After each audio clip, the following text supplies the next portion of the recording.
Senator Lindsey Graham not satisfied with a new report that found systemic failures at the State Department contributed to the murder of 4 Americans at the U.S. consulate in Benghazi. And we're back now with the panel.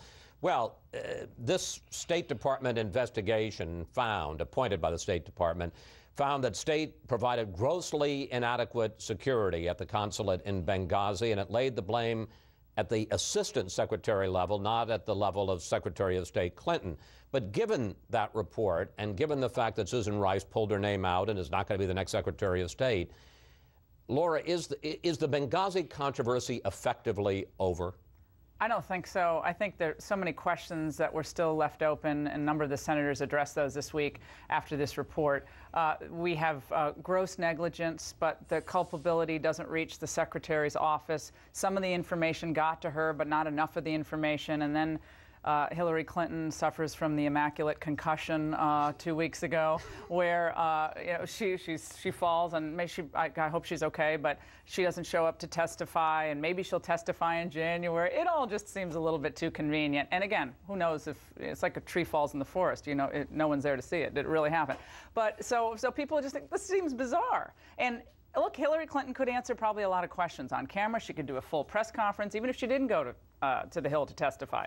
I think as long as there are those unanswered questions. She has never really answered questions. I mean, we have 4 dead Americans, and the Secretary of State has refused to answer questions either at a full-blown press conference or get herself to Capitol Hill. I think 2016 politics are coming into play very early on this, and I think people are not going to forget this. And the question is, are our people around the world safe today?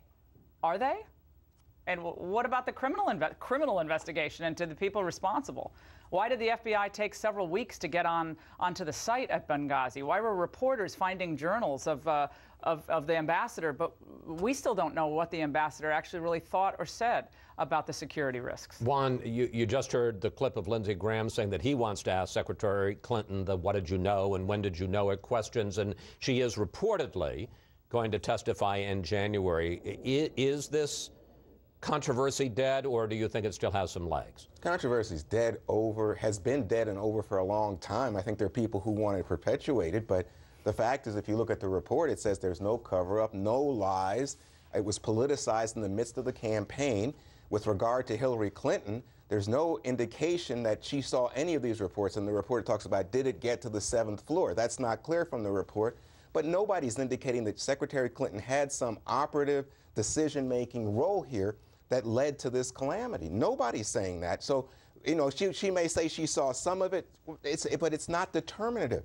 I think the larger issue here is the fact that this report, when you have credible people behind it, saying, you know what, we've looked into all this, and there were assets on the ground. Did anybody tell the people at the compound not to go help the people at the consulate? It turns out that the ambassador had unusual latitude in his personal movements. Turns out that there had been requests for security, but most of the requests were in Tripoli, not Benghazi. That, human beings make mistakes. But to make it into this political, some people say Watergate, it was ridiculous from the start, and it's looking worse now.